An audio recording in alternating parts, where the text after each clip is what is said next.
Dave Hooker Show, represented by Banks & Jones, Tennessee Style Attorneys. Play to win, banksjones.com. The Dave Hooker Show. A presentation of Off the Hook Sports.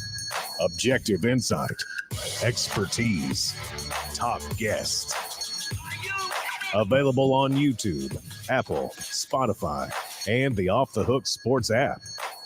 Download now for free. Also available on offthehooksports.com. I compute and obey. Now to Dave Hooker. Ready. Boy, we are off and rolling with a big show. There is no off season at Off the Hook Sports. Coming up on the program, Tony Vitello or Nico. Who is more important to Tennessee's athletic department, coming off of a national championship by Tennessee's baseball team? Tennessee football blue chip ratio. Why the Vols can compete for a national championship in football per analytics. Most analytics I don't really like, but this one that Caleb pulled up, I really, really like. Tennessee is outside of the top 25 in the EA college football offensive power rankings. Just bizarro. Has to be an oversight. I don't know. It's egregious if it is, but we'll discuss that. And then Paul Pierce takes a little bit of a shot at Dalton Knecht. Could the Lakers drafting Bronny James cause problems for Dalton Knecht? Well, yeah, I think it could. And we already had somebody post on the message board before we even got started that could be the case. So when does Dalton get traded?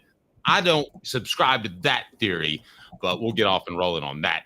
And then today is the day 8 years ago that Pat Summitt passed away. We want to discuss how many rings she would have won had she never gotten dementia.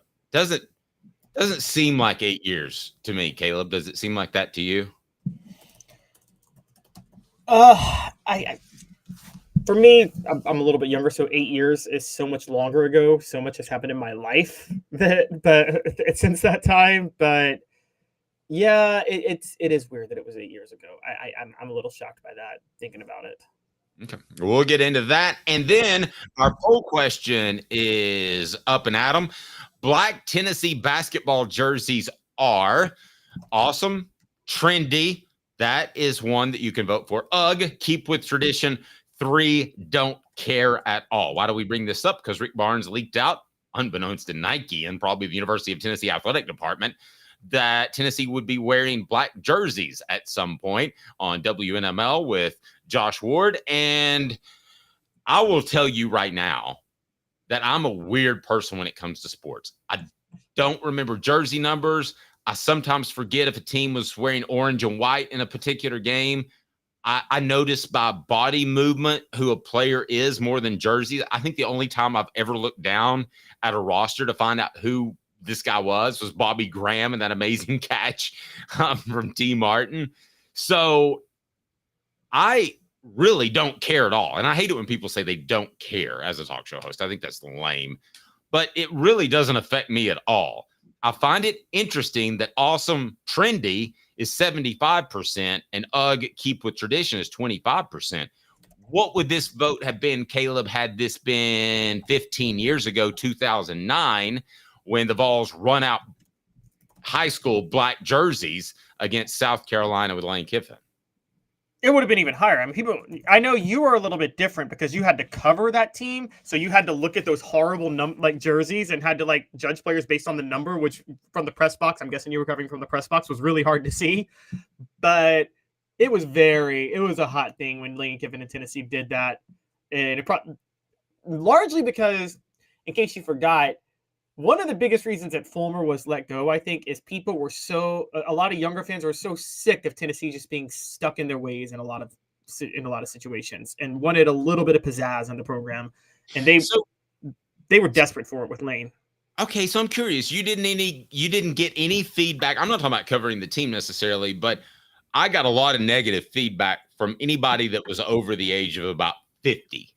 I would have been, I guess, about 35 at the time. So anybody that was about 10 or so years older than me hated it. Some people actually got up and walked out of the stadium. So I'm pretty amazed in how much the black jersey is taken on and almost seems like a team color nowadays.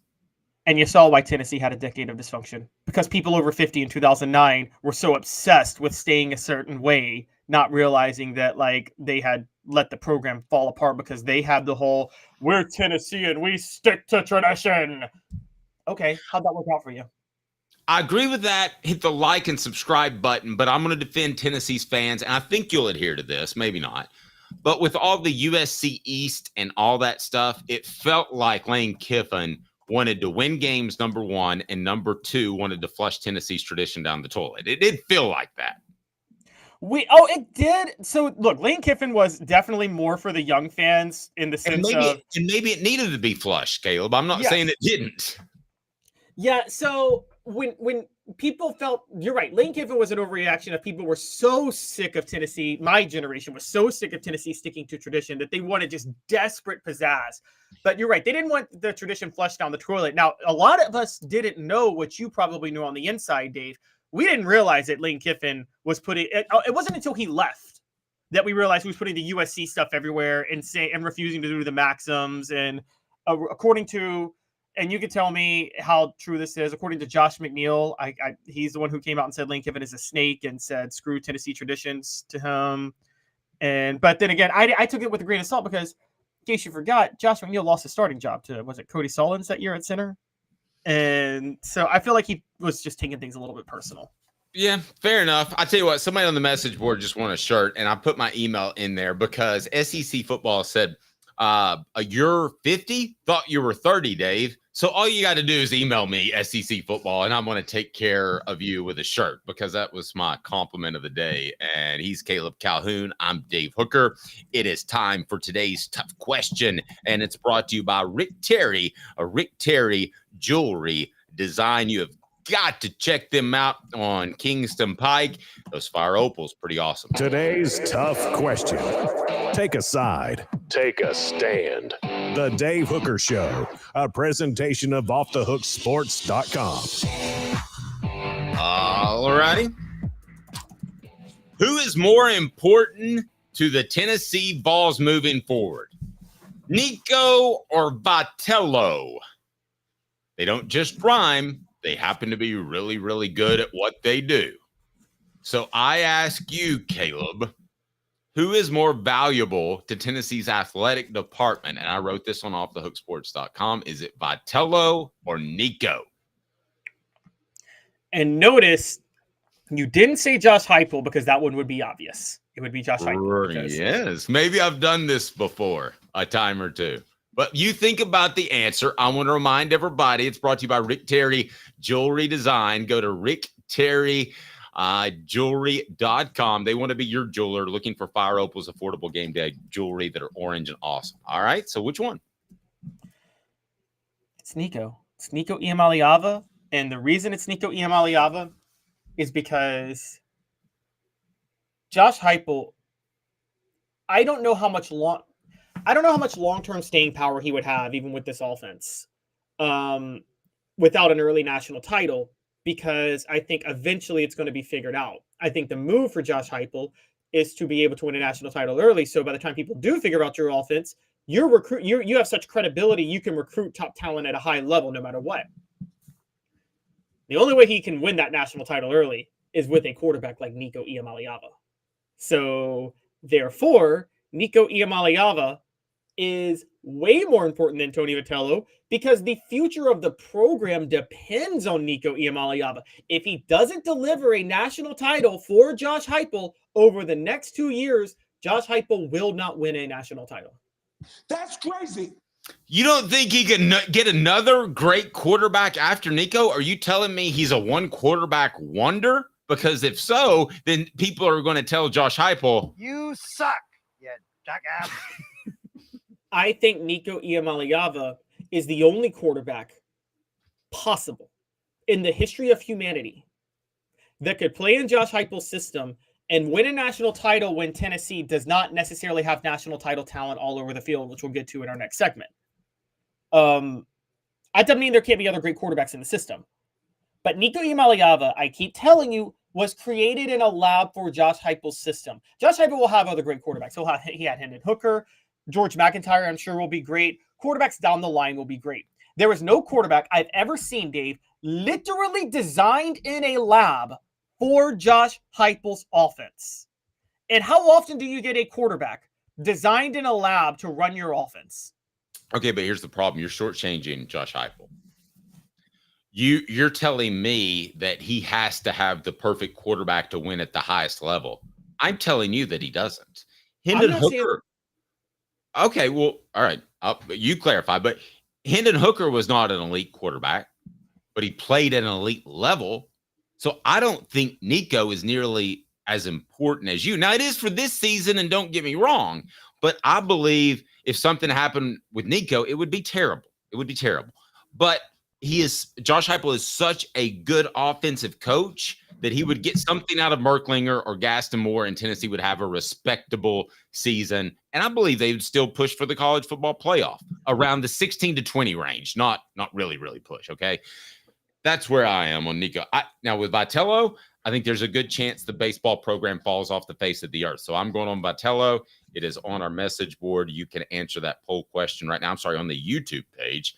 And that question is pretty simple. Vitello or Nico? Who's the MVP? Nico, 67% of the vote so far. Vitello, 33%. You were saying, Caleb?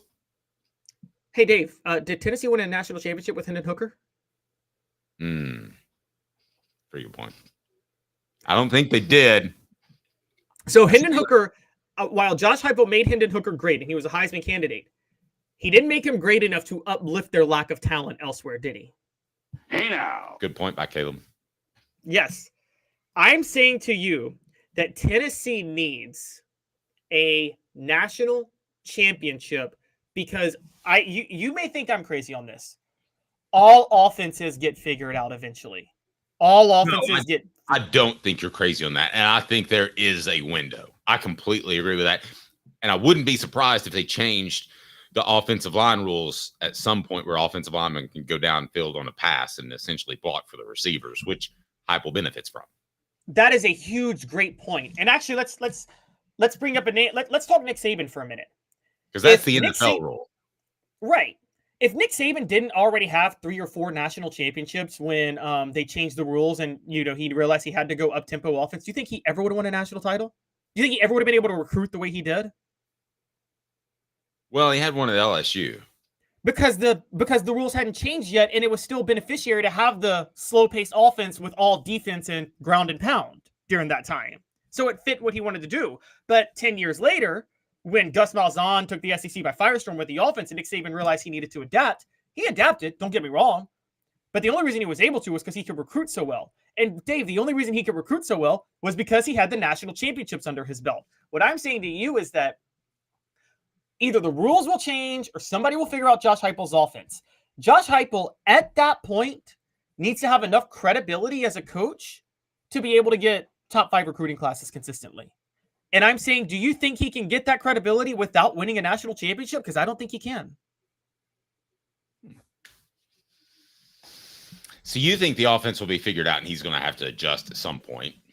You think the window is now. Yeah, you think the window is now. You think Nico's the guy. I agree with all that.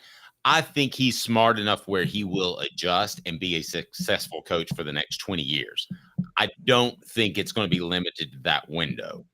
So I'll ask you this. If Tony Vitello would go, what would happen to Tennessee's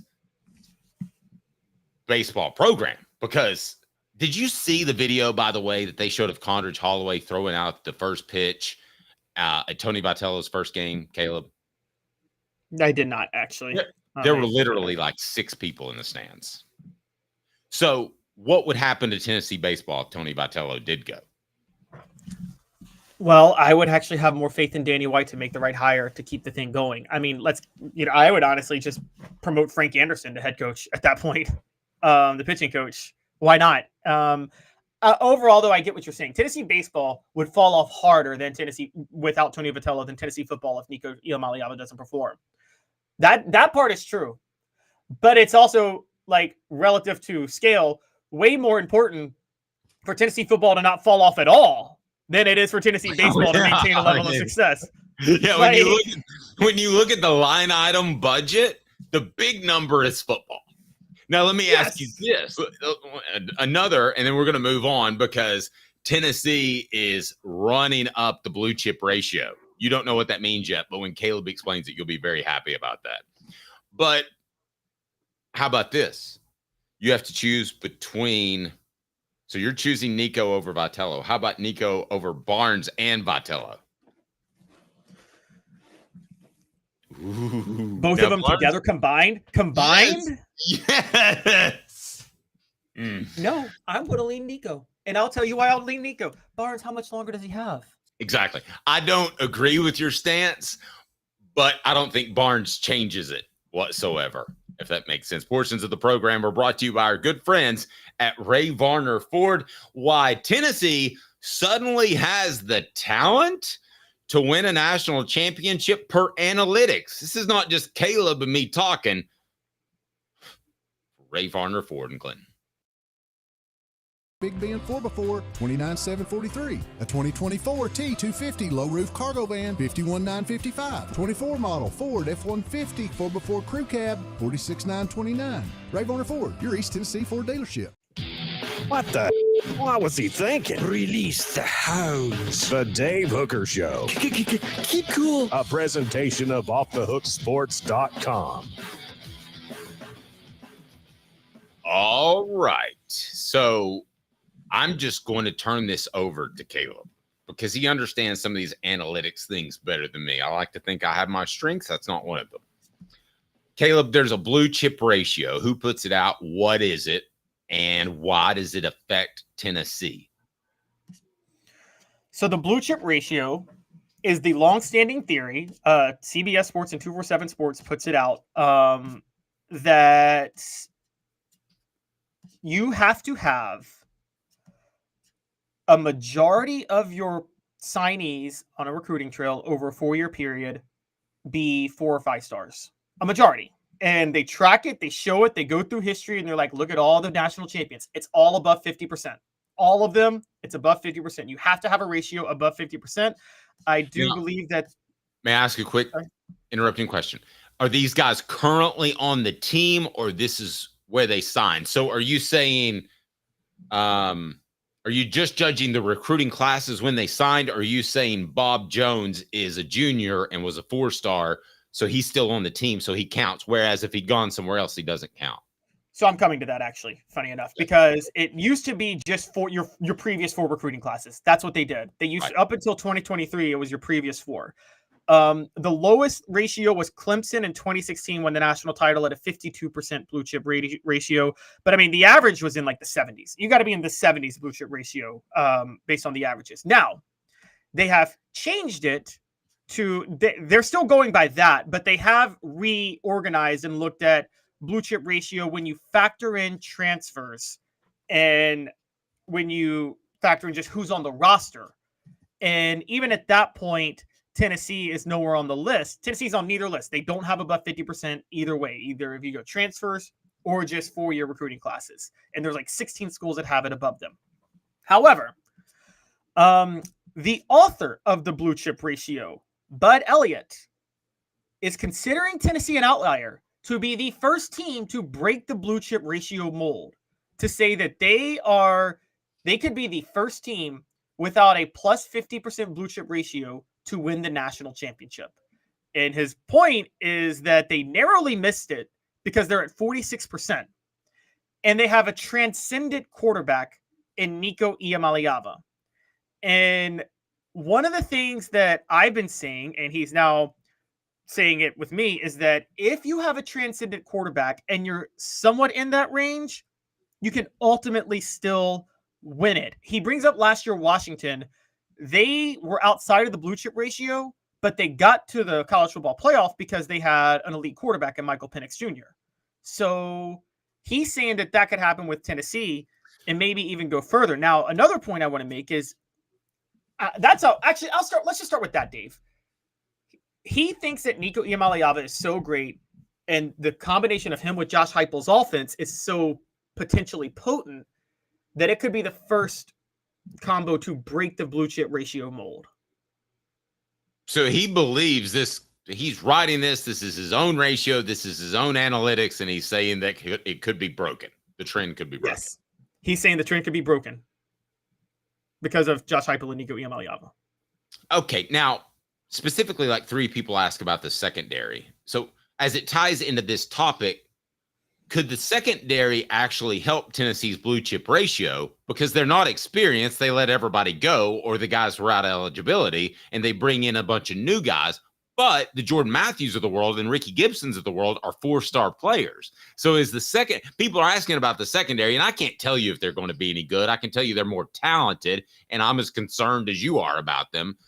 But I will tell you that when it comes to stars, they got more stars around their name, don't they? They do have more stars around their name. And as a matter of fact, one of the mentions was if Tennessee can do it, if their secondary can step up, they could be something special. That is a big help. The underrated part of this is, I think the blue chip. So, Dave, I want to go just real quick. If you can engage me real quick, I'm looking at the previous blue chip ratios. The only ones not in like the high 60s. The only ones like barely the lowest ones. There were 2 in the low 50s. There were 3. One was Florida State in 2013 at 53%. They had Jameis Winston, generational quarterback for college, right? Okay. Yes. The other was Clemson at 52% in 2016. Deshaun Watson, generational quarterback, right? Yes. By the way, 2 great women respecters, Jameis Winston and Deshaun Watson. Okay, sorry. The third one, and this is where this changes. Last year, Michigan, 54%. They didn't have a generational quarterback. What happened? There's a new era of college football where not only can a generational quarterback overcome the blue chip ratio, experience and chemistry can overcome it because of so much transfer portal stuff happening in college football and so much attrition that happens in college football. And Tennessee is the first school that has the chemistry advantage and the generational quarterback advantage. And I think they could overcome that. Okay, so guy's a 3-star out of high school, and then he's let's say Lance Hurd, and he's a 5. Was he a 5-star transfer? How does he was that a 5-star? Yeah, he was a 5-star out of high school and a 5-star. Do they factor in the transfer ranking, or do we know? They don't. No, they don't. But they did it this year. They went ahead and like CBS themselves were like, okay, here's what it would look like if you factored in transfers. And I'm curious. Do we have that? What would it look like? Yeah. Tennessee's would still, they don't have Tennessee's number. They did the top 16, but Tennessee would be below 50%. Tennessee would be below 50%. So let's make sure everybody gets it. Because Kyle asked, where is Tennessee in the blue chip ratio right now? Let me pull that. I don't know the ranking, but in the blue chip ratio, they're at 46%. They're at 46% with their blue chip ratio. Yes. What's a bigger factor? Is it Nico or the secondary? Because we got a lot of questions about the secondary. And I'm going to go ahead and tell you right now, I have more faith in Nico than the secondary. That is almost like you've got a checking and savings account. The savings account, I almost have Nico in that account. I feel that confident he's going to be good. Whew. I may be overdrafted on my checking account because I don't know that the secondary is going to be any good at all, Caleb. I don't. I think it will be, but I don't know it. Yeah, is the savings account what if it's a savings account that has accrued so much money that even if you're struggling in your checking account, you can afford to even pull from your savings account even though it's not advised. Like the overdraft protection where they pull it from your savings. And then I guess all of this would make Josh Heupel what? The 401k. Portions of the program brought to you by Quality Tire Pro. The Eberle family has been serving Chattanooga's community since 1957. All major brands of tires, full service automotive brakes, alignments, oil changes, more. All work is covered by a nationwide warranty. Tell Bo that Off the Hook Sports said hello. We greatly appreciate that. Tell Bo that Off the Hook Sports said hello. So when you look at Tennessee's talent level, I think the exciting thing is the Vols will be more talented in the years to come. So while you're saying that there is a window there, Tennessee could have a larger window if they recruit well, and that would not be as tied to Nico or the fact that Tennessee's offense is taking advantage of some unusual rules. That would just be, I'm a good coach. My name's Josh Heupel, right? Yeah, where I would compare it to is, we've talked about this at length, but I'll bring it up again. You told me this. Even John Chavis figured out Spurrier's fun and gun offense by what, 99, you'd say? with the Prowler package. Right in there. Yeah. Yeah. Spurrier then goes to South Carolina. Guess what? Spurrier is able to secure a recruiting class that South Carolina was never able to get before because his name was Steve Spurrier and he'd already had success. So it didn't matter that his offense was figured out. He was able to adjust and he was able to recruit because he had had success. And by the way, I'm sure Spurrier didn't even work that hard at recruiting, but he was still able to land top talent that South Carolina could never land before. Let me ask you a question. This is way off the wall.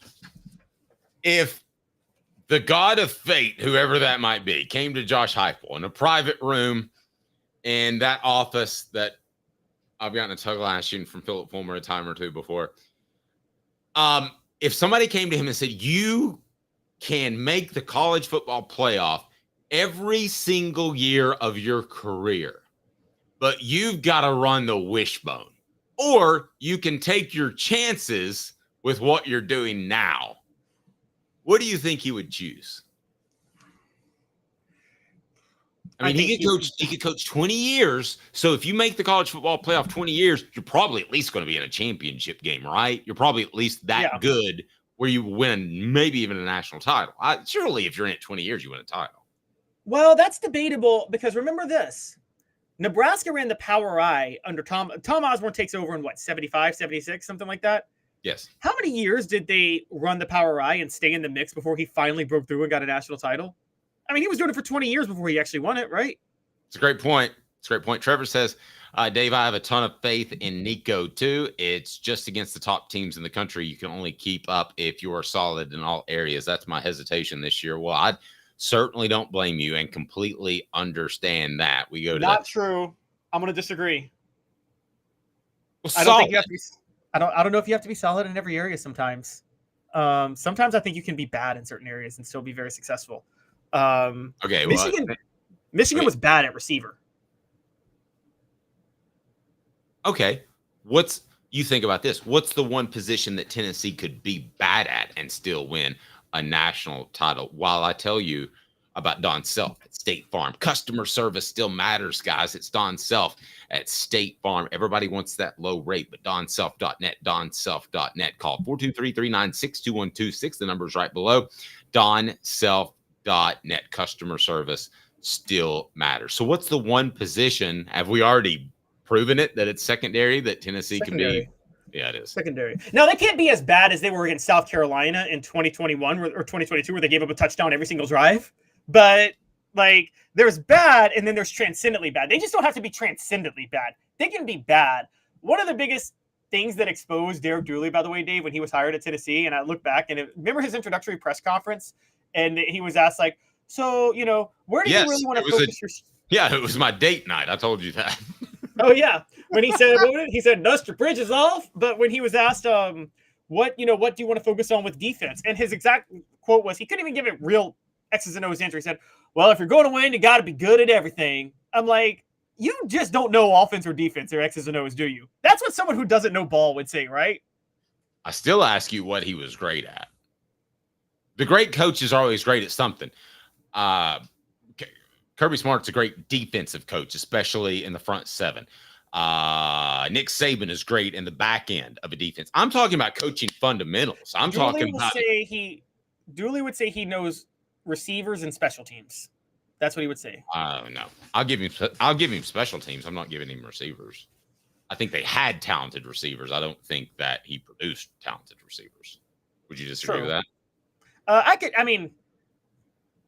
He knew how to utilize them. I'll say that. And if Justin Hunter doesn't go down, we're talking maybe a little bit of a different story in 2011. But he knew how to utilize receivers. But yeah, he didn't know a lot else, and we don't know how much of that was Jim Chaney anyway. So the show is always brought to you and represented by Banks and Jones. Well, it's because they're Tennessee's trial attorney. You can play to win with Banks and Jones because they'll go to trial. You've heard of other lawyers. They say they'll go to trial and fight for you. They won't. They just want to settle. That's the easiest way out. Well, that's not Banks and Jones, led by T. Scott Jones. They won't settle. They'll go to trial for you. Tennessee's trial attorney. They play to win. Truly, Tennessee's trial attorney when it comes to criminal defense or personal injury. Why settle?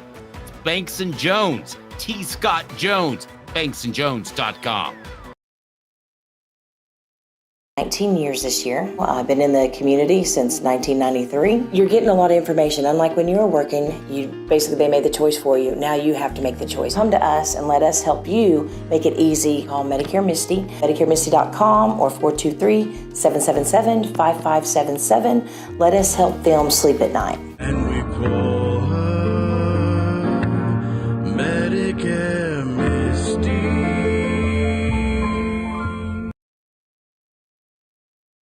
Presented by Banks & Jones, Tennessee's trial attorneys. Way to win, BanksJones.com. Who's this guy? Hello, wizard. The Dave Hooker Show, Who? a presentation of Off the Hook Sports. What? YouTube, Apple, Spotify, and the free Off the Hook Sports app. Back to Dave Hooker. So angry. So angry, so frustrated. The only way to calm me down is to hit that like button. Subscribe as well. So I had a little something planned for this summer because I think you all know I have a 19-year-old son who likes sports, and it's a good age. Caleb, you've got a newborn. That's not a guy's age. Sorry, hate to tell you. But the best days are to come for Caleb. So we were going to get the EA college football game, and we were actually going to post some of the videos, if Caleb's okay with it. I hadn't run it by him on there, and I was going to be the opponent, and my son was going to be Tennessee, so he was going to win. Tennessee was going to win a national championship, even when I'm Georgia, because he's better than me at video games. But now, after the latest thing that I've heard from the EA Sports video game, I'm not sure that it has enough credibility that I want to play it. Caleb, Tennessee's offense was outside the top 25 in the EA college football offensive power rankings. So let me ask you, is this an oversight? Is this a disrespect? Or is it Nico's a freshman? Because those are the only three I can come up with. There is absolutely no way this is anything but an oversight. It doesn't make sense. I don't know how you could leave Tennessee's offense outside of the top 25. Some of the offenses they have in here, Dave, just make no sense. One of them is, I'm going to have your head explode. Virginia Tech. Virginia Tech at number 24 has a higher rated offense than Tennessee. Virginia Tech averaged 29 points a game last year, had the 57th ranked offense. Tennessee in a transition year averaged 31.8 points a game and had the 37th ranked offense. How do you do that? How do you put that ranking? Some other ones. We're talking SMU was rated higher than Tennessee. NC State was rated higher than Tennessee. Kansas was rated higher than Tennessee. Notre Dame was rated higher than Tennessee. Penn State rated higher than Tennessee. And probably the one that's going to anger people the most, Colorado at number 8 after a 4-8 season in the Pac-12 has an offense ranked higher than Tennessee's. Now, I want to upfront say, I believe in Shedeur Sanders. I think he might be a better NFL prospect than Nico. NFL, not college, but he might be a better NFL prospect than Nico. But Colorado's offense as a whole being better than Tennessee's when Deion Sanders demoted his offensive coordinator halfway through last year to begin with? Where do you get that?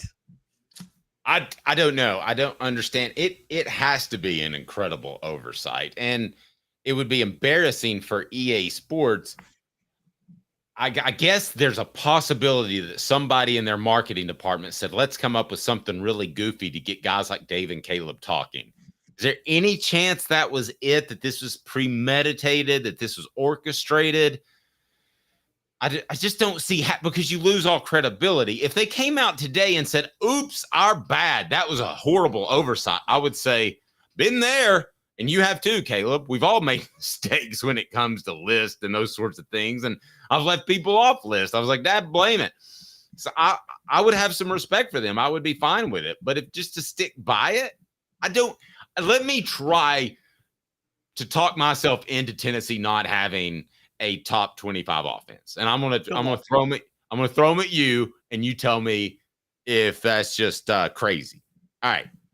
Freshman quarterback. Well, one, he's red shirt freshman quarterback. Inexperienced quarterback.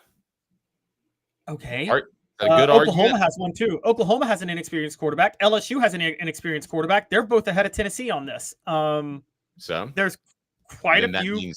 That means Dave. You suck, you jackass. All right. Next one. Thin offensive line. Tennessee has the thin offensive line. If one guy goes down, I got concerns. Do they really have a thinner offensive line than Colorado? Dave? You suck, you jackass. I'm trying to do the best I can here. Okay, Tennessee's receivers are unproven. Are they? Are they? I mean, I try my best. I mean, okay, Tennessee lost a ton of production in Jalen Wright and Jabari Small. Now, that's a realistic argument. Please hit the like and subscribe button. We greatly appreciate that. Now, the running back position is not going to be as good, you wouldn't think, right? LSU lost a Heisman winner, and they're number 6. So just oversight? Is it as simple as that?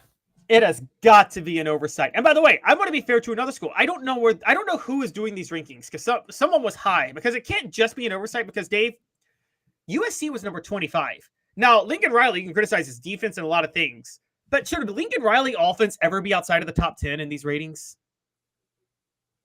Probably not. Yeah. I mean, he shouldn't be inside the top 10 as a coach, but probably not in an offense.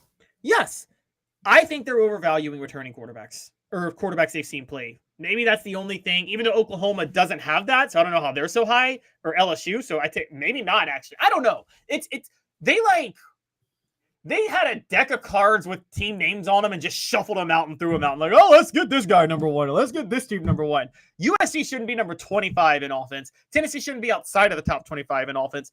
Both of those offenses should be in the top 10. It was bizarre. I saw it yesterday, and I thought it was a mistake. Mead Drinker says, how many teams that we play will make us the focal point around their whole season just to stop Nico? Well, I think that depends what happens in September. Does Tennessee really let it rip against Chattanooga? Does Tennessee play well against Oklahoma and win? I don't think that necessarily Oklahoma is going to be all in to stop Nico any more than they would any other quarterback. But I think once Nico shows the nation what he can do, and I'm sorry, the bowl game against slow Iowa doesn't count, but once he shows everybody what he can do, then I think defenses had better be wary of his ability. And I do think that defenses will start to prepare for Nico more and more and more. I don't think the Iowa game is worth an oversight at all. I think the Iowa game did. Iowa, remember, I've been saying this for a while. Iowa's whole philosophy, it's actually kind of like Tim Banks' philosophy, but in a different way, because they don't blitz a lot. They play a bare 4-2-5 coverage, and they basically say, we're going to make you work 5 yards down the field the whole time and run a lot of plays to try to score, and we'll give up those yards, but we're banking on the fact that the more plays you run, the more likely you are to make a mistake at some point. Let's clarify really quick what a bare 4-2-5 for those that don't know. 4 defensive linemen, 2 linebackers, 5 defensive backs, much like Tennessee runs. Except when they run their nickel package, it's really a dime package. So it becomes a 4-1-6. And sometimes Iowa would do a 3-1-7 if you guys were watching. They play the softest coverage. Their whole philosophy is keep everything in front of us, and the more plays you run, you will make a mistake at some point. And Dave, Nico, in his first start as a freshman, who was recruited to be able to throw the long ball and to be able to put up tons of points, was incredibly patient in that game, right? Very methodical, very much picked apart the defense. Doesn't mean a lot to me because I knew it. But people thought that as a freshman who was recruited to have the big arm, that they were looking for the big play. They were looking for the 50-yard Hendon Hooker to Jalen Hyatt style offense. I mean, surely I hadn't seen practice tape last year. Surely not. I'm sure you did. But still, really not. Dave, like, honest question. I don't even think Hendon Hooker could have picked apart that offense as a 6th-year senior in 2022, the way Nico did. Really? Hooker would have tried to force the deep pass at some point. The same way Joe Milton did. How often did Joe Milton try to force the deep pass when he was just getting frustrated? Okay, so you're now telling me that Nico Iamaleava is not only a better runner, is a better thrower, okay, than Hendon Hooker, but he's also better from the neck up. I don't know that yet. I'm not willing to go there. I think that I saw a level of patience in Nico Iamaleava that I don't see in many quarterbacks. I've never seen that level of patience in a young quarterback ever. When Iowa is constantly making you settle. You know how, Dave, let's be honest. We watch, as a fan, how hard is it to just keep settling? Eventually you want to hit the home run, right? Yeah. And did you ever see him get desperate? Did you ever see him get frustrated and try to just go for it all? No, he settled the whole game. Have you ever seen a freshman quarterback with his talent do that? Depends if I've seen the practice tape or not, I guess. In a game, have you ever seen a freshman quarterback with his talent do that? Ever in your years of watching football? You covered the Brent Schaefer and Eric Ainge saga in 2004. Eric Ainge was actually really good a lot of times. He had moments where he was trying to hit the home run, but didn't he? As good as he was? I think when you have two quarterbacks, it's natural to want to go out there and play outside of yourself, to play better and not play within the game. I think Hendon Hooker probably did that at times early when he took over for Joe Milton, which is why he didn't play as well in 2021. I think he was like, I got to hold on to this position. I mean, he played well, but he took another step in 2022. So what about Casey? Casey in 2000. I feel like didn't Casey get a little impatient if you were to make him work the field sometimes? I think he got impatient with drops and fumbles. I think very impatient. I think that was his concern. And it wasn't just in games. It was at times in practice too. So I think Casey was never a guy that would come out and say it, but I think there were times where he's like, my guys, my skill position players have really let me down. And it was no more evident than the 2001 SEC championship game when Dante Stallworth had a fumble. And they also, who was the running back who had a fumble as well? Travis Stevens. Julian Battle dropped a surefire interception for a touchdown. Casey also threw Kelly Washington on 4 fades into the end zone from the 4-yard line. Or 3. Tennessee is trailing LSU by a touchdown. They get inside the 4-yard line. First, second, third down. Randy Sanders calls 3 fades to Kelly Washington, and Casey missed him on all of them. So you're blaming Randy on that or Casey? I'm blaming both, but I am blaming Casey more because I don't know. The weird part about that LSU game is, do you remember how Tennessee could not run the ball at all in that game? They couldn't buy any yards on the ground. And so Randy had no faith. That was a guy named Booger, wasn't it? Is that when Booger McFarland played for him? Yeah, I think so. They couldn't buy it.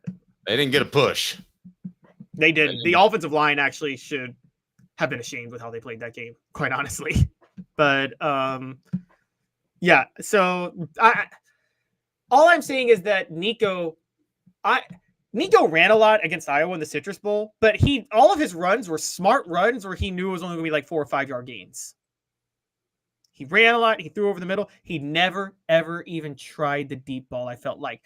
The one thing I'll say with Hooker with Nico right now, if I'm going to say Hooker's better than Nico, one thing, I do know Hendon Hooker is an amazing leader, and I don't know if Nico's that yet. I believe in him, but, I mean, Dave, Hendon Hooker's a guy that... I can answer that question for you. He's not.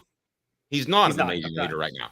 And he may be one, okay? But there's a reason that everybody was telling us on and off the record that in spring they were pushing him to be more involved with the offensive linemen.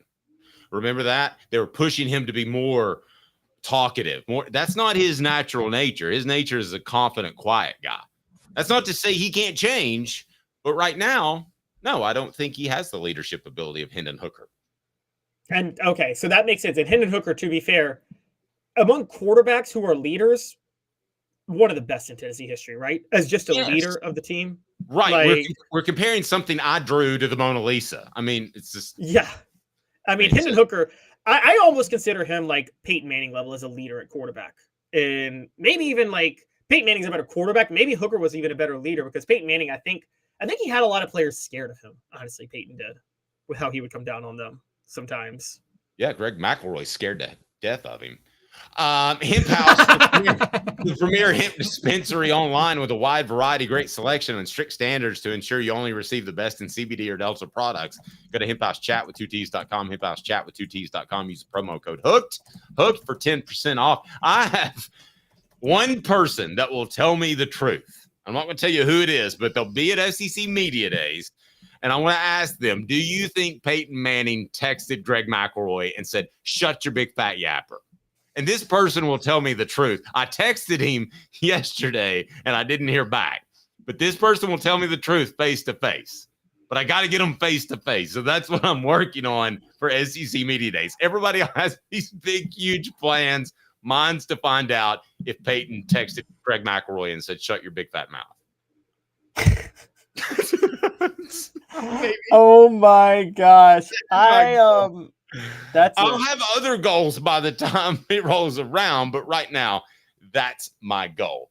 Why an all-time NBA great, that might be a little bit of a stretch, says Dalton Knecht can't have success in the NBA because he's from a small-time school. What? 2 minutes off Thug Sports. Big Ben 4x4, $29,743. A 2024 T250 low roof cargo van, $51,955. 24 model Ford F-150 4x4 crew cab, $46,929. Varner Ford, your East Tennessee Ford dealership. Sports Treasures in North Knoxville is one of the South's largest sports cards and memorabilia dealers, featuring over 10 million sports cards from vintage to modern. Sports Treasures carries a full line of hobby boxes, singles, autographed memorabilia, Tennessee Vol collectibles, fan cave decorations, and so much more. See a museum full of collectibles at Sports Treasures, 4819 North Broadway in Fountain City, and Sports Treasures on Facebook. Sports Treasures, where the real sports fan goes to shop. Have you seen the latest TriStar Hats Co. product? TriStar Hats Co.? What's that? You know, those really cool hats, shirts, tumblers, and even license plates with 3 stars like the official Tennessee flag and stripes like the American flag. Pretty patriotic if you ask me. Ah, gotcha. Seen those. Those are cool. Where can I get them? Simple. TriStarHatsCo.com. And if you order now, there's 10% on any order $50 or more. Plus, use the promo code HOOKED. With the promo code HOOKED, you get 10% off. That's hooked. And don't forget free shipping with any order over $50. Stock up at TriStarHatsCo.com. That's TriStarHatsCo.com. There are plenty of wannabes out there, so make sure you go to TriStarHatsCo.com for the best quality and customer service. Will do, and I'll be sure to use the promo code HOOKED. That's hooked when I do, to save an additional 10% off. TriStarHatsCo.com. TriStar Hats Co. is a trademark of TriStar Hats Co. LLC. Any use without express written consent is prohibited. Now in its 45th year, the second and third generations continue Joe Neubert's commitment. His vision of what this business needed to be, we still try to live up to that. Joe Neubert Collision Center. The Dave Hooker Show, represented by Banks & Jones, Tennessee's trial attorneys. Play to win, banksjones.com. You're listening to The Dave Hooker Show, a presentation of OffTheHookSports.com. The internet is full of pictures of each and every one of you. Available on YouTube, Apple, Spotify, and the Off the Hook Sports app. Download now for free. Is there nothing you people can't do? Also available on OffTheHookSports.com. Caleb wants to play a clip from Paul Pierce. I made him promise that it didn't have marijuana or prostitutes in it, as the last video from Paul Pierce did, because I don't think YouTube likes that sort of thing. Did I tell you I got a warning about my last name from YouTube? Are you serious? No, I'm kidding. Go ahead. Well, I mean, also, at least this time, at least he's not faking an injury since he has to go to the bathroom in the middle of a game. Yeah. Well, when it's not a 1, it's a 2. It takes a little bit longer. All right, hit that like and subscribe button. Coming out in a wheelchair. I know. Do me a favor with a bucket below it. Do me a favor and hit the like button, because we're about to hit an all-time record for, on all platforms, most concurrent viewers, and that helps us. And give us your thoughts. We've discussed a lot so far. Tony Vitello or Nico, who's more important moving forward? By the way, I think Tony Vitello is going to win a couple of championships, so that's why I went with Vitello. Also, Tennessee's blue chip ratio is getting better. And we now get to Paul Pierce, who is an interesting broadcaster. What is he on now? He's on Undisputed. When Shannon Sharp left Undisputed for First Take last year, Skip replaced him with a collection of guys, including Keyshawn Johnson, Paul Pierce, Michael Irvin during football season is on there, who I actually like Michael Irvin's analysis during football season. He's great for NFL takes. He's probably the best of all of them. And Richard Sherman, too. I like Irvin because I don't think he makes stuff up, and I don't think he makes up takes to get a reaction. This, to me, is a made-up take about Dalton Knecht. And I want to go ahead and play it, so pull it up, and let's hear from Paul Pierce, the former Celtic, and his thoughts on Dalton Knecht, who was drafted 17th, right, by the LA Lakers. All right, here we go. Correct. Paul. Here we go. Translating to what he did at Tennessee to what you got to do for the Los Angeles Lakers. Yeah. You go from a small-time school to the Lakers skill. That's hard to be somebody who I'm thinking going to contribute. And not only it's the Lakers, you got to play with LeBron. Okay. Is it that much of a transition going from Tennessee to LA as far as the town? Sure. But you got GPS, you'll be fine. And you got 1,500 people that are there to support you. The issue I have is not questioning his ability to make that move. The issue I have is, why is Tennessee suddenly a small-time school? What is going on with it? I mean, how in the world? Gonzaga technically is a small-time school, but it's a big-time basketball program. Is Tennessee not a big-time basketball program? I think they just went to the Elite Eight. I think they have one of the most winningest coaches in the history of college basketball. I don't understand where small-time school comes from. It's the dumbest thing I've ever heard anybody say. And okay, I'm not that high, but it's in the tier one. It's a tier one dumb thing that someone has said. The vast majority of college athletes who go to the NBA come from schools that are smaller than Tennessee. The vast majority. Now, Pierce tried to correct himself, or tried to be like, I'm talking blue bloods, and Tennessee's not a blue blood. So he mentioned Kansas, Kentucky, UCLA, the Carolinas. Fine. Sure, you guys say what you want to say. Blood? Is Texas a blue blood? No. Oh. Where did Kevin Durant go to school? Texas. He's worked out. Wait a minute. Who's the Lakers star player? LeBron James. He came straight out of Akron, Ohio. Okay? Like, that's small time. But let's just play this game real quick. You're talking about the quality of the school. Well, that's next level dumb analysis too, because it's not about the quality of the school. It's about the quality of the competition, right? So for instance, let me just give you an example. Vanderbilt's a small time football school. Can we agree with you? Can we agree on that? Yes. And by the way, I love where you're going here. Go ahead. Yes. If a player coming out of Vanderbilt was great, we're not going to question it because they went to Vanderbilt, because we're going to be like, oh, but they played SEC competition, so they're obviously great. Like, your quality of your school doesn't matter. The quality of the competition you face matters. So one, Tennessee's not a small-time school. They just won the SEC regular season title. They just made the Elite Eight. They're probably, yes, they haven't won a national title, but there's a lot of schools that haven't won national titles. But more importantly than that, because Paul Pierce mentioned, I'm talking about the Kentuckys. Well, Tennessee plays Kentucky 2 to 3 times every year. Okay, then he said, I'm talking about the Carolinas. Tennessee played North Carolina last year. Then he said, I'm talking about Kansas. Tennessee played Kansas last year. Okay, so you literally just named schools that Tennessee played. And they have maybe the SEC is not the best conference in basketball, but it's not a small-time conference. It's one of the top 3, top 2. Let's take a look at the MVP voting from last year. Okay.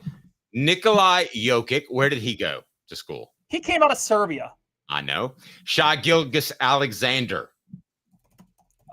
He came from Canada, Kentucky. Didn't he? Kentucky. Canada, then Chattanooga, then Kentucky. I still remember him being in studio for an interview one time and the co-host saying, I don't care what you say. That guy's just not big enough to play NBA basketball. I'm like, okie dokie. Luka Doncic. Where's he from? Where's Luka from? What blue blood college did he go to? Did he even go to blue blood college? Isn't he No. also from some Eastern No. European place? Yes. My son and I are big NBA guys. Giannis Antetokounmpo. Where did he go? Greece. Yes, he went to Greece, the University of Greece. All right. I want to be fair to the list. Jalen Brunson. I don't know where Jalen Did Brunson he go? at the top of my head. And then we go Jason Tatum, who of course went to Duke. Went to Duke, yeah. Anthony Edwards. Didn't he go to Kentucky? Yes, he went to Kentucky. Okay. You have Sabonis, the younger one, and then Kevin Durant. Those were the top ones. So it's a 50-50 shot that you have to be from a blue blood to be one of the elite players in the NBA.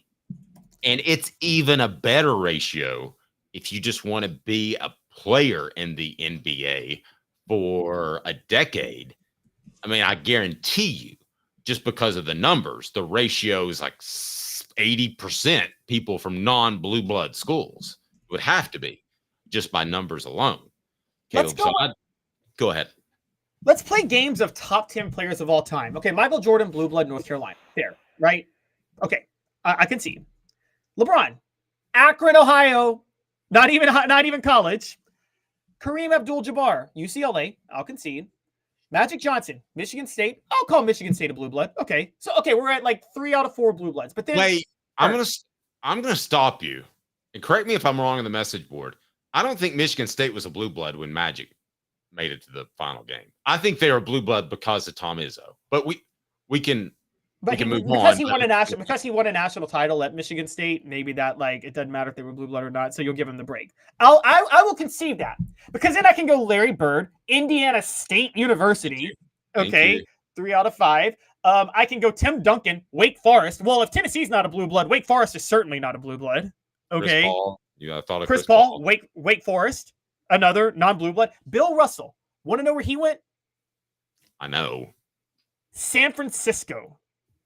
Yes. I didn't even know the University of San Francisco was a thing, guys. Okay. But that's where Bill Russell went. Okay. I don't think that's a blue blood program. Kobe, straight out of high school. Shaq, where'd Shaq go? LSU. And someone's bringing it up now. Yeah. Ja Morant, when he's not shooting guns everywhere, is an NBA star who came out of Murray State. Steph Curry. Where'd Steph Curry go to college? Davidson. Ooh, I love what Trevor says here on the message board, brought to you by friends at Sports Treasures. Tennessee is becoming more relevant and blue bloody every year. Got to win a championship first, though.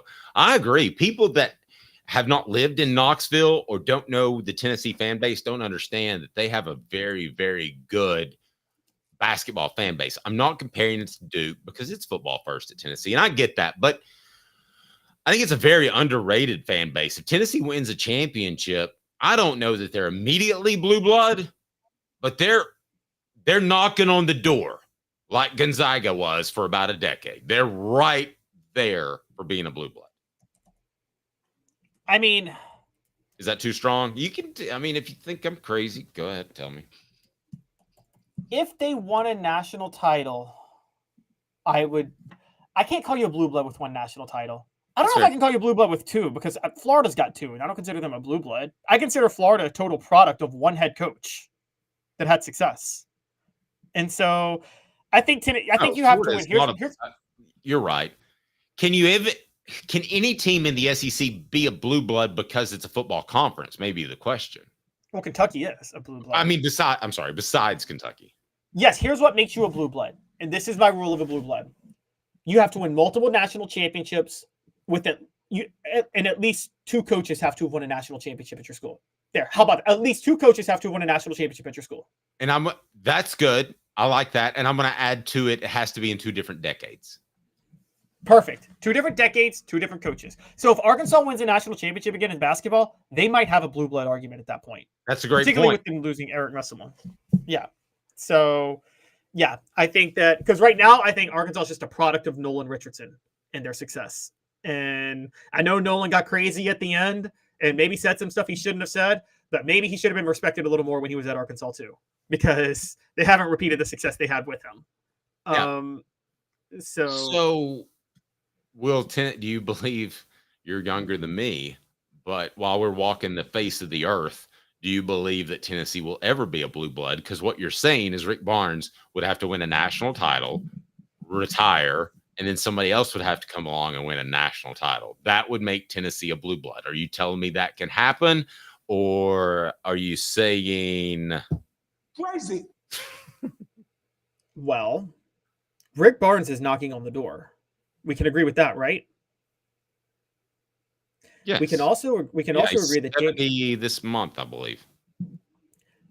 I can also tell you this. Danny White is the best hire in athletics, and his strongest sport traditionally has been basketball. So you don't think Danny White will identify the coach that can put Tennessee in position to win another national title with another coach after Rick Barnes? Okay, well, tell me that. I know why, but a lot of the people may not. Why do you think his strongest is basketball? Danny White, and I mean women's and men's basketball, everywhere he's been has identified coaches that are just in basketball that it's like, where did you find him? He found Nate Oates. He's the one who found Nate Oates when he was at Buffalo. And no one saw that guy, but I respect him. Yeah. He also found, before he found Kim Caldwell, there was a coach by the name of Felicia Leggett-Jack. And I want you guys to do some research on her. This is Danny White's first ever hire as an athletic director. When he was at Buffalo, he hired a women's basketball coach, Felicia Leggett-Jack. She was the most not in-demand coach possible. Dave, look at her final few years in Indiana. She was horrible. She had a horrible losing record. She had horrible losing seasons after losing seasons. The hire made no sense. Danny White made the hire and made the case that if you knew the inner workings of Indiana at the time, you would know why she had losing seasons. She's still a great coach. She then went from Buffalo to now Syracuse and is balling at Syracuse as a head coach. And Danny White was proven right on that. He found her when this wasn't like an unknown commodity like Kim Caldwell. This was a fired coach who no school would touch to hire. Okay. And Danny White found her and knew that she had just been in the wrong place at the wrong time. And now she is at Syracuse. This is who Danny White is. He identifies coaches in basketball incredibly well, better than even football or baseball. All right. Well, Tennessee fans have to take your word for it because he inherited Rick Barnes, which is a pretty good guy to inherit, along with Tony Vitello. Sports Treasures carrying over 5 million sports treasures and so much more. Follow on Facebook for the best sports memorabilia, daily updates. Go to Sports Treasures TN on Facebook, Sports Treasures TN. And also, follow us on Facebook, follow us on Twitter at The Dave Hooker, OTH Sports Media. I think you're just Caleb Calhoun, right?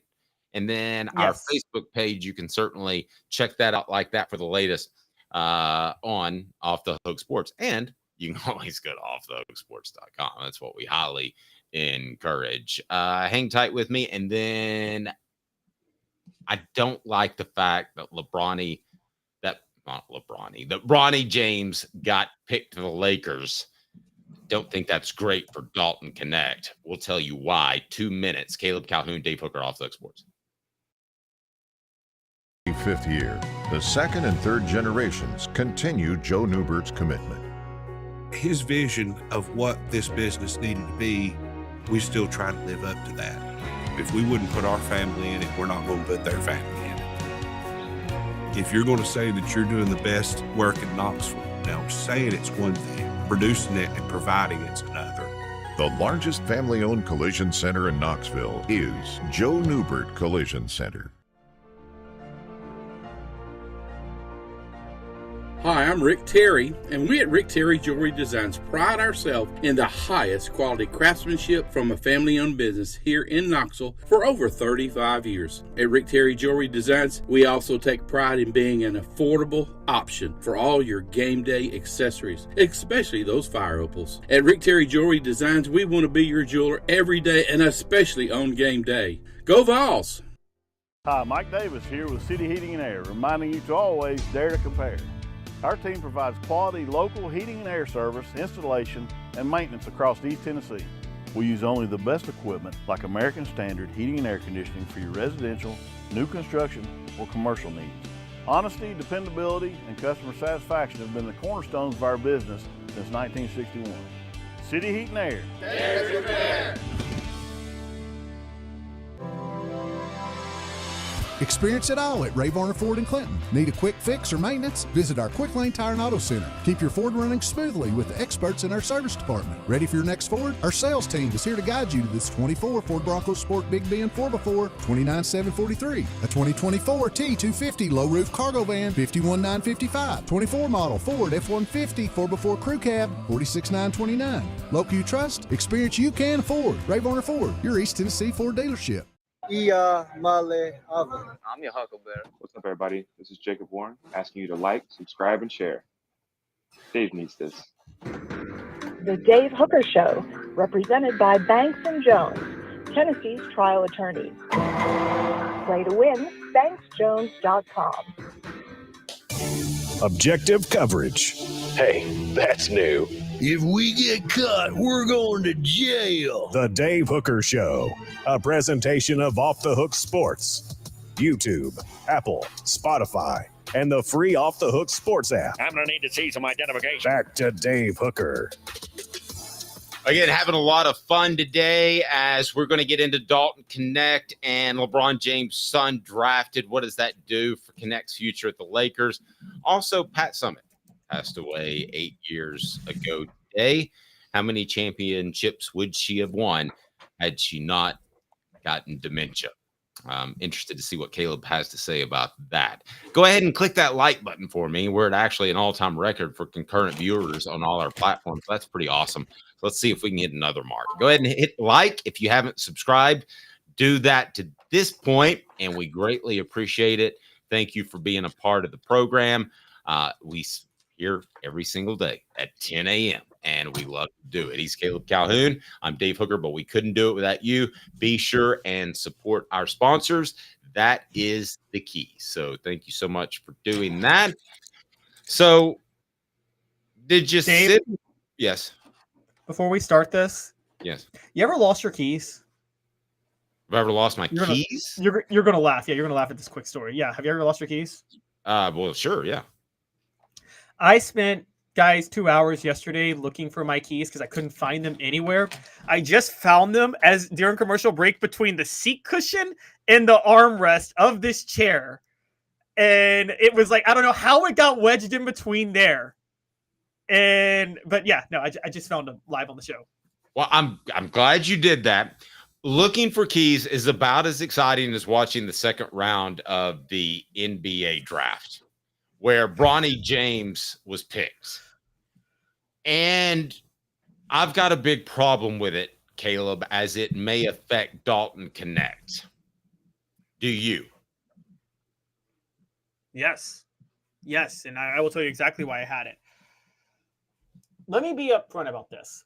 I'm not one of those people who, like, I don't have any strong feelings anti or for LeBron James, Michael Jordan. I just go by numbers and things like that. I don't really care what they support or do in their personal life. I judge athletes by being athletes. Fine.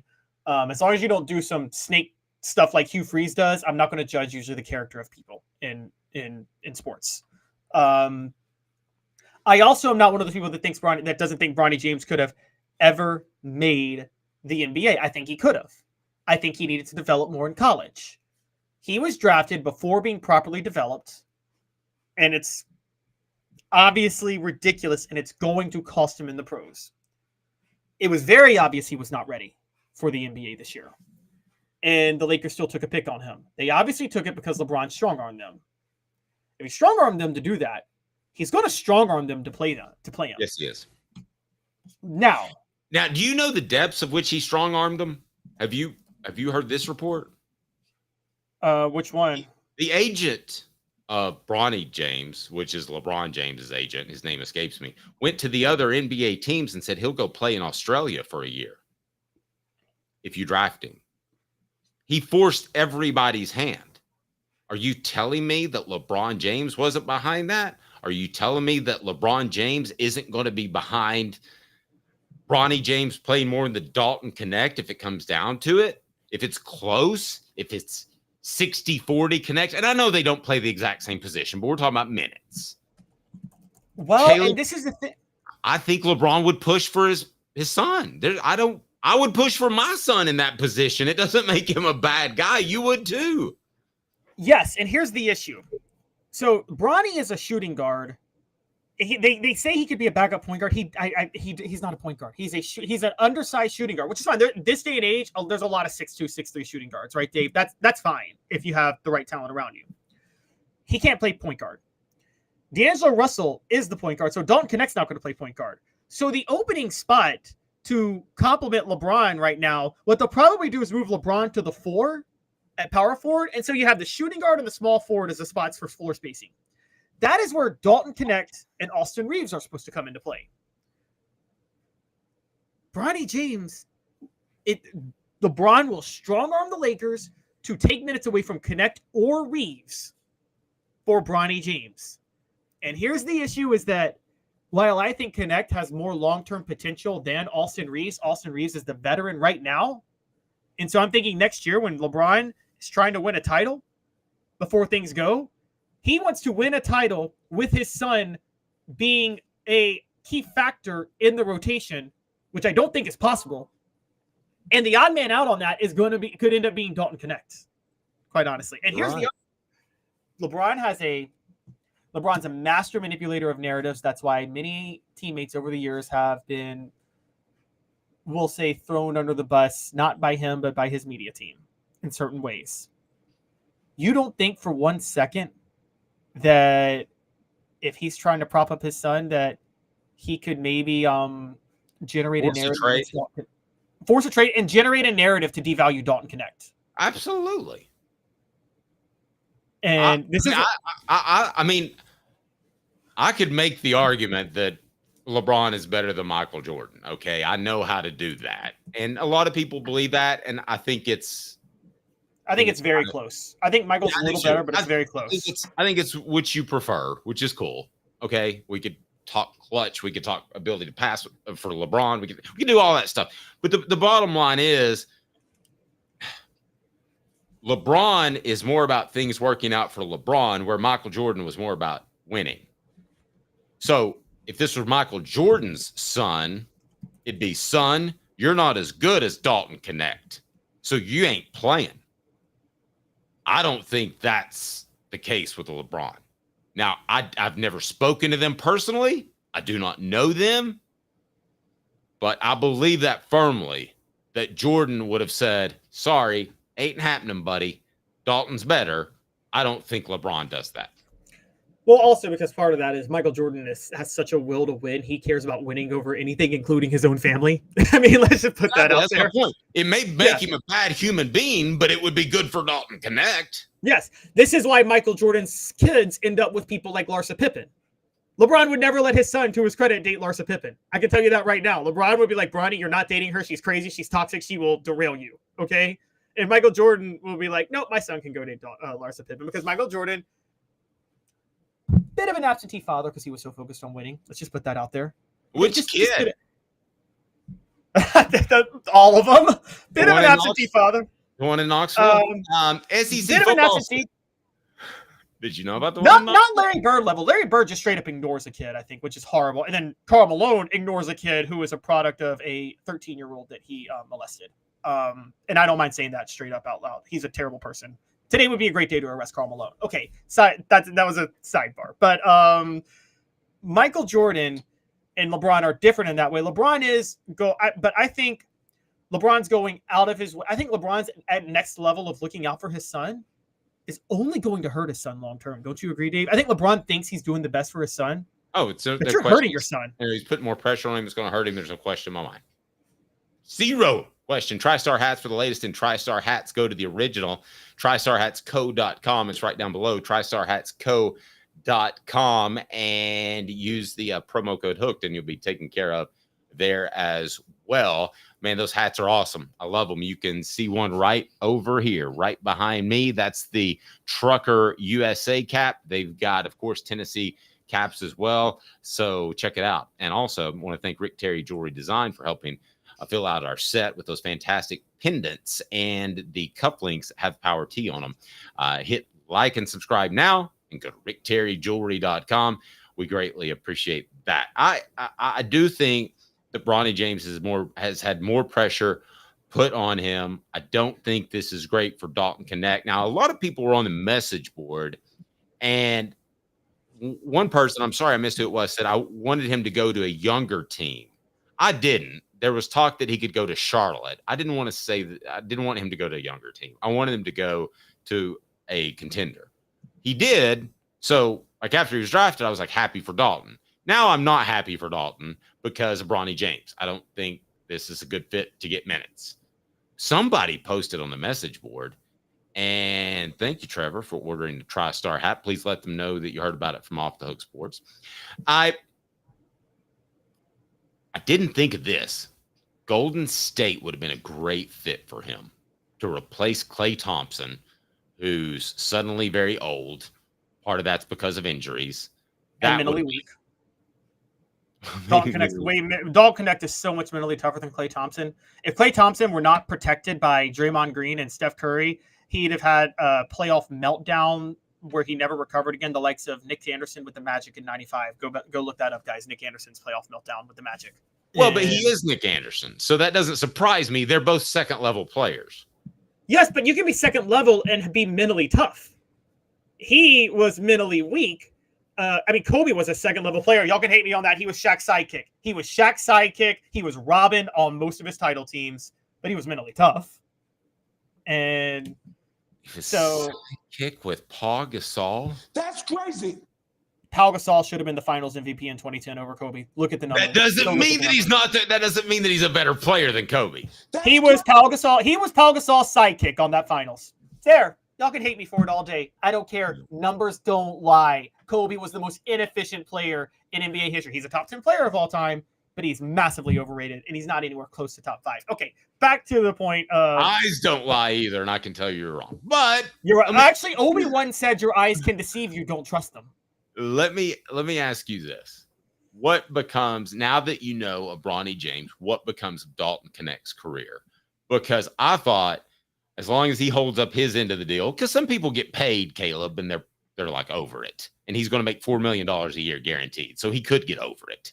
But as long as he keeps his nose to the grindstone, I think he's a solid 10, 12-year player.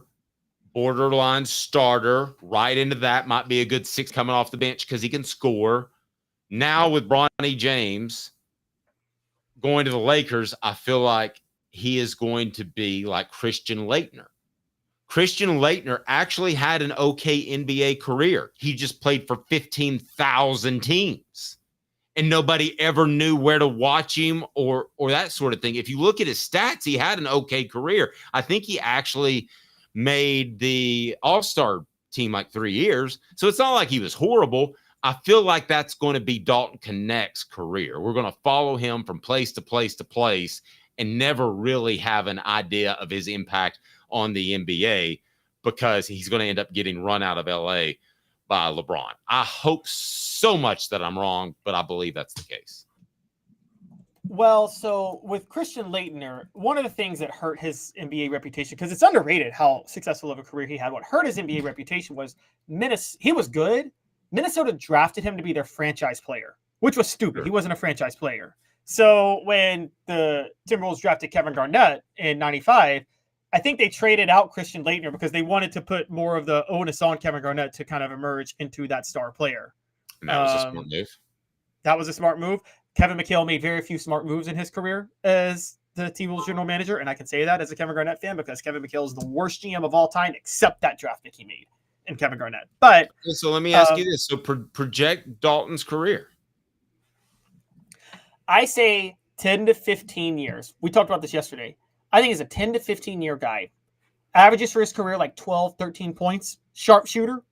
In the right system, can average 18 to 20 as a Klay Thompson, as you say. I love what you said. He'd be a great replacement for Klay Thompson because he can do everything Klay Thompson can do. And he's way I saw it for the message board. I do want to be honest. Well, Dave, do you remember Tony Allen when he played in the NBA? Yeah, the Celtics first. Yeah, he started for my Grizzlies for years. Tony Allen was the most frustrating player for every scoring guard because he would just get in your face and they hated it. Now, Klay Thompson would melt down when Tony Allen guarded him. Let's take a Tony Allen guarding Dalton Knecht. We saw him last year. Do you think Dalton Knecht could ever get flustered by a tough guy guarding him? Or do you think he would I think that makes him better, honestly. I think he embraces that type of challenge, don't you? Yeah. I think Dalton Knecht's a tough guy, and I think that he is going to do very well in the NBA. I just don't think we're going to have fun watching him because it's going to be a many cities. Yeah. And if you think about it too, he's the perfect player to bring in and be that next scoring option to get you over the top. Like Kristaps Porzingis. And no, Caleb, I'm not just saying it because they're both white. But he was the guy that got the Celtics over the top this year. They kept him fresh all year because he was injury prone.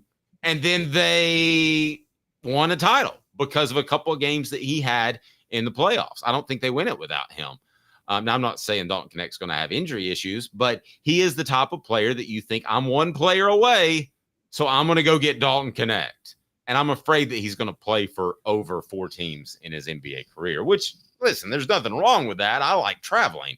But you're only going to have a long-term name in the league if you play for one team, right? Or mostly one team, maybe 2, like Shaq. And, Shaq's different, but Shaq played for Orlando and LA. And so I think you need to be one team to make an impact. A historical impact. A historical. We could say, LeBron is a rare one because he has won 4 titles with 3 different teams, and he made an impact on all 3 teams. So it could be fair there. And that would be I was an oversight by Dave, like an EA Sports oversight. Let's just start using that. So from now on, if you really screw up, that's an EA. That's an EA. That's an EA. You just put instead of an E, that's an EA.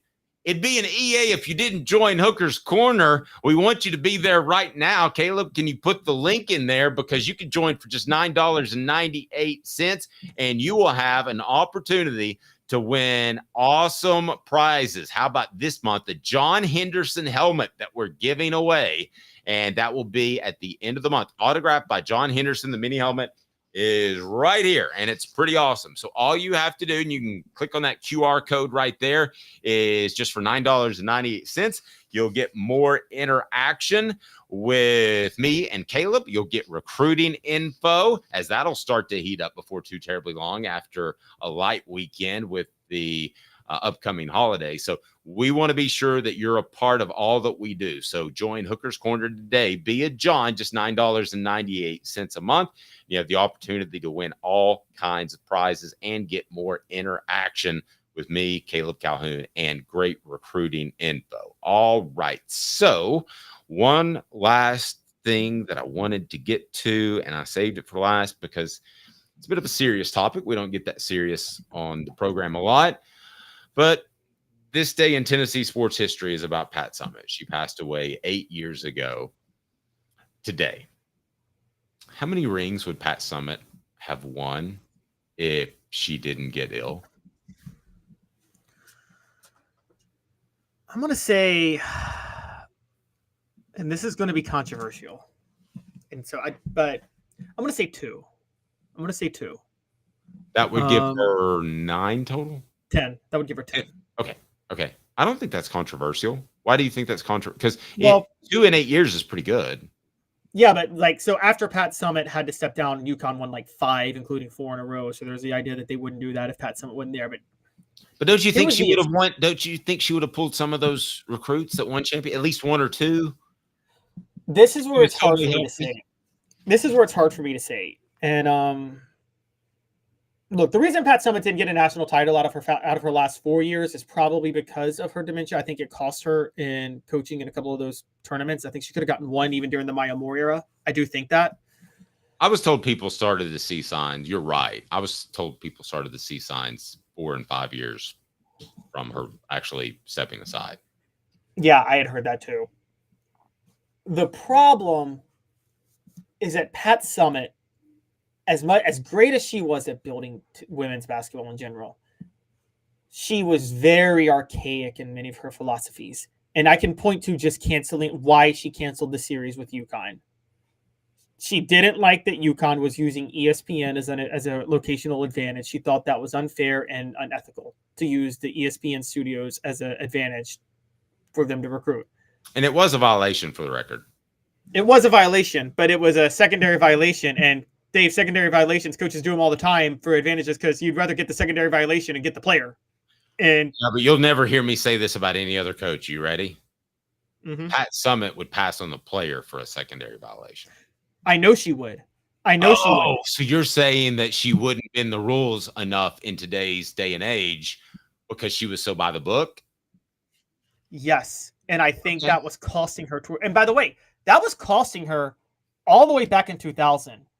That's why Candace Parker was the only transcendent recruit she got after Shamika Holtzclaw and Tamika Catchings. Candace Parker was the only one. She kept losing to Gina Oriema on these recruits. And I think it became a problem. And I think she was so by the book that it would have ended up costing her.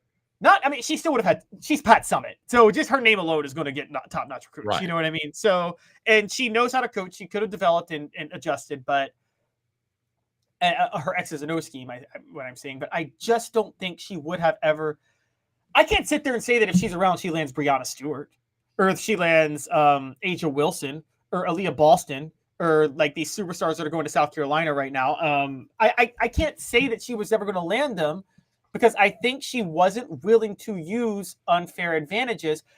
I'm not saying, I don't know if Dawn Staley's ever committed secondary violation. She may not have, but I do think that all coaches are willing to do a little bit more than Pat Summitt was willing to do to win a national title at that point. And I think being so by the book with the women's basketball game developing so much more parity was not sustainable long-term to win a national title.